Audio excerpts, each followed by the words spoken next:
નમસ્તે મિત્રો. વિદ્યાર્થી મિત્રોની એક ચિંતા વધી ગઈ. પરીક્ષા નજીક આવી ગઈ.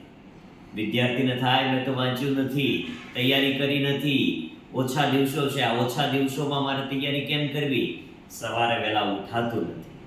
ચિંતા ના કરો, એ સમસ્યાનું પણ સમાધાન અમે તમારી સામે લાવ્યા છે. એક વખત ટ્રાય કરી જોજો, ચોક્કસ રિઝલ્ટ મળશે. તમને કહેવામાં આવે કે બહુ મોટો પથ્થર ઊંચકવાનો છે, ઉંચકી શકાય? વિચારમાં પડી જવાય કે ન ઉંચકાય. પણ માની લો કે નાનકડો પથ્થર હાથમાં આપવામાં આવે તો ઉંચકી શકાય. એનાથી બીજા દિવસે મોટો પથ્થર અપાય તો કે ઉંચકી શકાય. ત્રીજા દિવસે થોડો મોટો આપવામાં આવે, ઉંચકી શકાય. ચોથા દિવસે એનાથી મોટો ઉંચકી શકાય. સમય જતા જતા મોટો પથ્થર ઉંચકવાની ક્ષમતા પણ આપણી અંદર ડેવલપ થાય. તો વાંચવાનું પણ આવું જ કંઈક હોય, વહેલા ઉઠવાનું કંઈક આવું જ હોય. એની ફોર્મ્યુલા તમને સમજાવું, ધ્યાનથી આ વિડીયોને અંત સુધી જોજો. બની શકે કે તમારું પ્રથમ પરીક્ષાનું રિઝલ્ટ બદલાઈ શકે. માની લો કે સવારે 6 કલાકે તમે ઉઠો છો, તમને 4 વાગ્યે ઉઠવાનું કહેવામાં આવે તો તમે ન ઉઠી શકો, રાઈટ? પણ માની લો કે ડેઈલીની ખાલી 4 મિનિટની આદત બદલવાથી તમે 2 કલાક વહેલા ઉઠીને ફ્રેશ સાથે, ખૂબ સારી રીતે, પૂરા મન સાથે તમે તમારું વાંચન કરી શકો. એવી ફોર્મ્યુલા જ બતાવવાનો છું.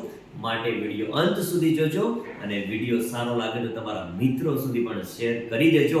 કારણ કે બની શકે 1 મહિનાની અંદર તમારી આદત બદલાઈ જાય અને આ આદત તમને વાંચનમાં ખૂબ ઉપયોગી બને. 6 વાગે ઉઠો છો, એવરીડે 4 મિનિટ ફોર્મ્યુલા. બીજા દિવસે જ્યારે અલાર્મ મૂકો ત્યારે એ અલાર્મ મૂકો 5:56.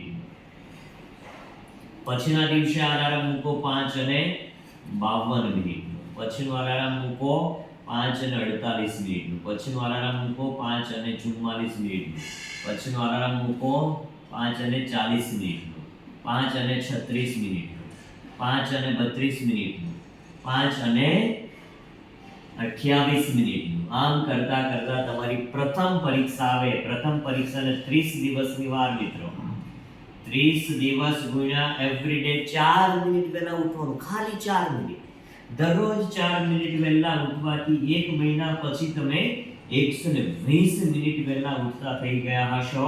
120 મિનિટ, યાની કે આપણો જે લક્ષ્યાંક 4 વાગ્યાનો હતો, 4 વાગ્યે પૂરા મનથી, ફ્રેશનેસ સાથે, પૂરી એનર્જી સાથે તમે પ્રથમ પરીક્ષાની તૈયારી 4 વાગે વહેલા ઉઠીને કરતા થઈ ગયા હશો. એક વખત આ ફોર્મ્યુલાને મિત્રો અપનાવી તો જુઓ, ગેરંટેડ તમારી વાંચવાની જે મનોદશા છે, તમારું જે માઇન્ડસેટ હતું, એ માઇન્ડસેટની અંદર ચોક્કસ રીતે તમને ફાયદો થઈ જશે. માટે ફોલો કરવાનું ભૂલતા નહીં. વારંવાર આ ફોર્મ્યુલાને અપનાવો અને સારી રીતે વાંચતા થઈ જાઓ અને તમારું પ્રથમ પરીક્ષાનું રિઝલ્ટ જોરદાર લાવો. રાધે રાધે.